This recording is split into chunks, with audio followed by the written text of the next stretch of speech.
So today we're going to talk about if you are a high school athlete and you're fortunate enough and you find yourself actually being recruited by a handful of schools. Possibly you're a five-star or a blue chip or a really good athlete, or possibly you're a middle-of-the-road athlete who's done a lot of the practices that I teach.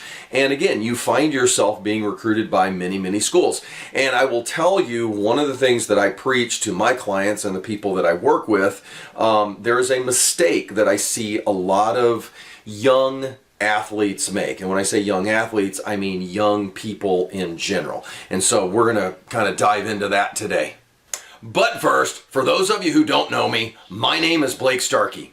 I help high school athletes and their parents understand all the stuff they need to do if they're really serious about wanting to play their sport at the college level, possibly on athletic scholarship, which could pay for some or all of their college costs. Just a really exciting idea. And I like to think I know a little bit about it because you see, for 20 years, prior to doing what I do now, I was a high-level NCAA Division I head coach. I coached at 2 major universities in 2 different Power 5 conferences. I have personally recruited and signed more athletes to full athletic scholarships than I could count. And when I finished coaching, I started a program called the Your Athletic Scholarship Program that has now kind of grown into one of the top programs in the country, again, for helping kids and parents understand all the stuff that they need to do. And now through that, I've helped even more athletes and more families with the recruiting process. It's just something that I'm really, really passionate about. And obviously you're watching a YouTube video. I have a very active YouTube channel, and pretty much every video that I put on my channel in some way or another is touching on athletic recruiting, and just a lot of tips and just really good stuff in here. So so if this is something that you're interested in, I would highly recommend subscribing to the channel. I would appreciate it. Give all my videos a thumbs up. But yeah, absolutely subscribe, because there's some really good content that we put in here. And also, as I always do at the start of any of my videos, if you're a high school athlete and this is something that you are interested in, but at the same time you maybe feel a little bit lost, that is completely natural, completely normal. Right when you're starting the recruiting process or even thinking about it, it seems really intimidating. So again, totally normal. And so one thing I want to bring to your attention, I have a completely free guide that I personally put together, and it's a video guide. It comes complete with notes, and there's a link down at the bottom of this video. All you have to do is click that link and I will immediately send you this guide. But it walks you through everything that I advise and lots of other people advise for everything that you need to be doing your freshman year, sophomore year, junior, and senior years of high school to really get yourself noticed, and just really best practices for playing your sport at the college level. So really good stuff. And so if this is something you're wanting, by all means, download that guide. It'll really help you. Okay, so what I want to talk about today is something that I kind of call elitist views. And stay with me here, you'll understand that here in a moment. I've been really fortunate as a tennis guy where I've coached, besides just my college teams, I've worked with some sectionals and some regionals and some teams that have gone out to California and competed at nationals and things like that, like kind of the who's who of kids in our section, whether it was Texas or the Midwest. And these were all kids that were like highly recruited. I mean, they had like 20 and 25 top-notch Division I schools chasing them. But at the very beginning, when I would take these kids out to competitions, I could look at them and I could be like, oh, these kids are going to be fine. They're easily going to be recruited. But the kids and the parents, they didn't fully know that at that point. And so, even though I teach a lot of really good practices, I've always said you do have blue chips, you do have 5 stars, and a lot of times, those kids can't hurt themselves by doing a lot of the things that I teach. But at the same time, there are certain kids where they don't need to. The coaches are going to find them. It's just the way it is. Like, think about LeBron James. Had he played college ball, like he didn't need to really put himself out there. Top coaches were going to come and find him. And so some of the kids that I worked with were kind of, they were very, very good players, but I was catching them at a time before they had kind of blown up. The coaches knew who they were. It's just the kids didn't know that all the coaches knew who they were. And so they kind of came into the process when we would go to these competitions and there were all these coaches there watching, the kids would think, oh, will anybody notice me? And I'm back in the corner laughing because I'm like, oh my God, I got like God knows how many coaches are asking me about you. Then you jump forward multiple months, and the phone calls start coming in, and the mail starts coming in, and the invitations for official visits start coming in. And so then those kids have to kind of narrow down and be like, okay, who am I really serious about going to? You know, it's like, okay, I'm being chased by 20-something schools.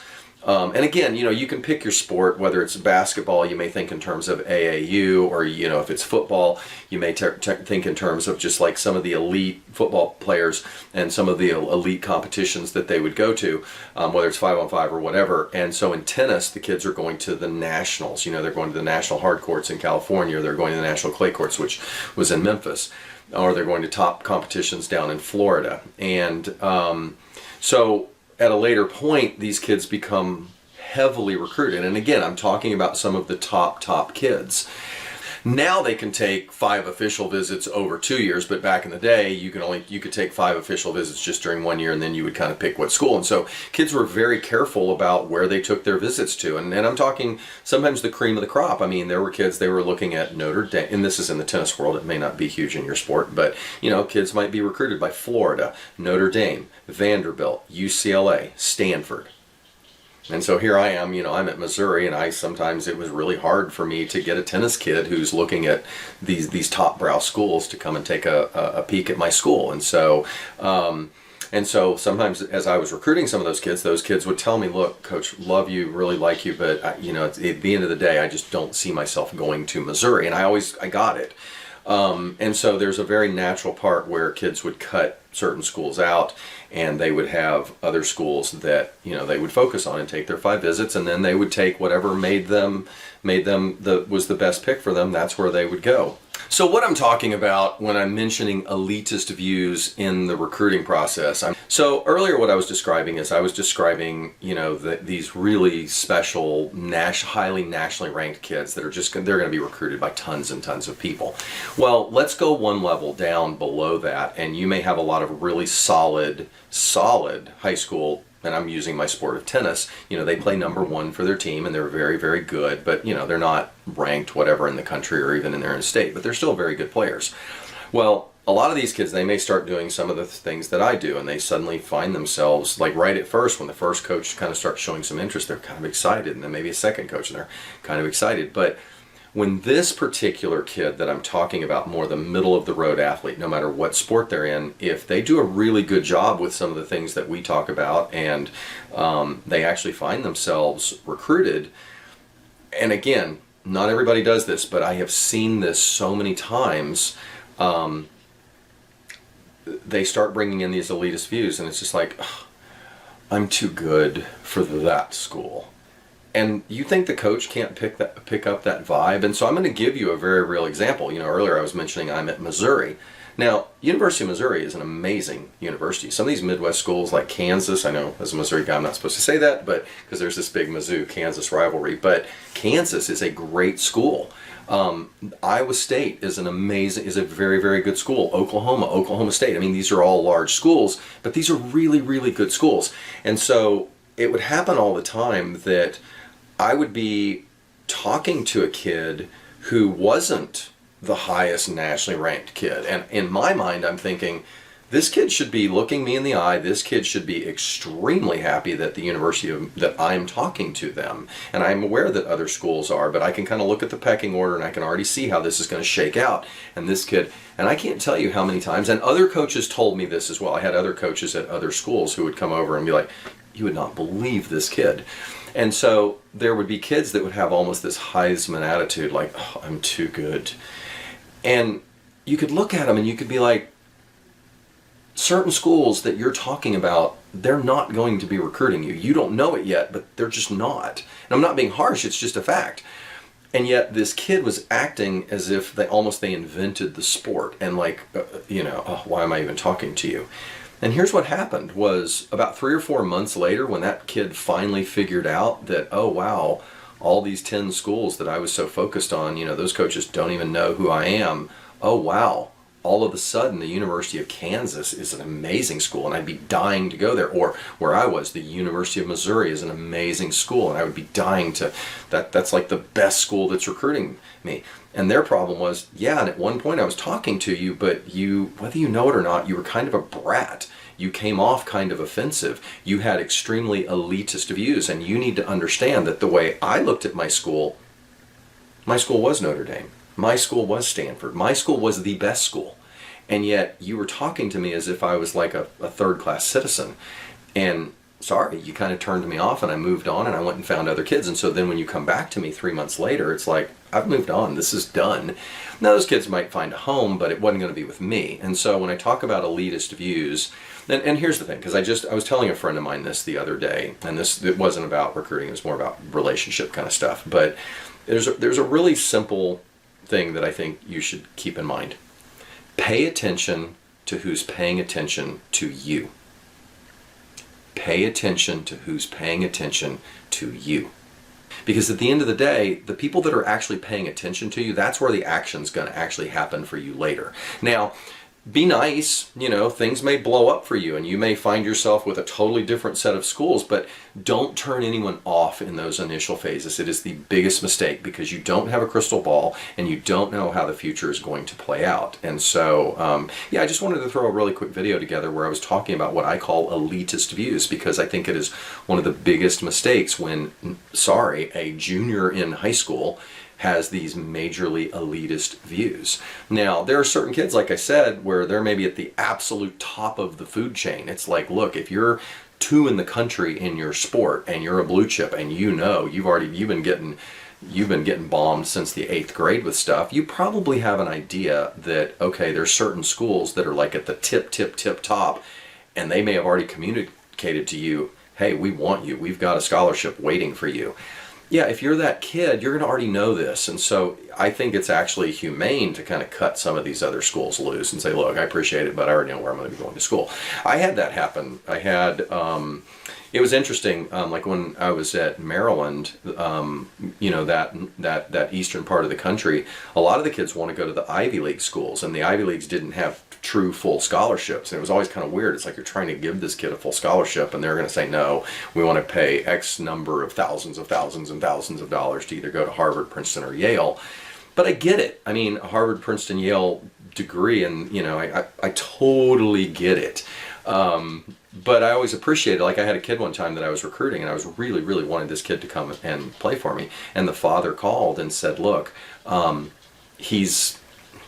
we've got 3 really solid offers. We know we're going to go to an Ivy League school. And he was basically cutting me loose and saying, look, put your energy elsewhere. And as a coach, I appreciated that. But he was also very classy about the manner in which he told me that. He wasn't like too cool for school, like you suck and we're not even talking to you and why are you wasting your time with my kid and blah, blah, blah. Or worse, when you have the athlete who takes that approach, like, why are you talking to me? You never know, like down the road, you just don't know the future. And so again, pay attention to who's paying attention to you and just don't be a brat. It's not hard to be nice. Don't be a brat. It's one of the biggest mistakes that I see kids make, especially, like I said, when things don't work out for them.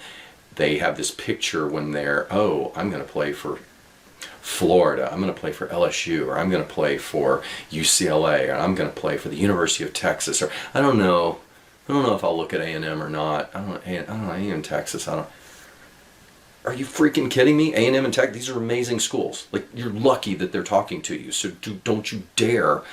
Like, there are kids that actually put that vibe out there, and coaches, we're just like, okay, whatever, and we move on, and we move on quick, and we remember stuff. And so just, again, I can't say that plainly enough. Be very humble throughout the recruiting process. Thank everyone. Even if you know that it's probably not going to be a school that you're going to go to. I mean, that coach is working hard at what they do, and they're showing interest in you. So be humble. Be thankful that they showed interest in you. So yeah, don't have elitist views. And then when you get to a point where you've had so many communications maybe with certain schools and you know what you're going to do, then I think at that point, again, be humble. Look, I very much appreciate your interest in me, but this is just a better fit for me academically or maybe geographically or for my family or whatever. Be very, very nice in your letdown.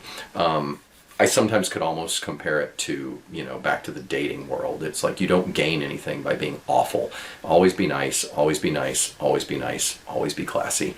And so it's kind of similar. And so again, if playing your sport in college is something that you're interested in, but you kind of find yourself in that fuzzy area, like, oh, how do I do this? Again, I'm going to plug, my guide. And again, just right down at the bottom, there's a link. Click that. I would love to send it to you. There's some great information. And so if you do find yourself fuzzy and you do find yourself like, well, how do we do this?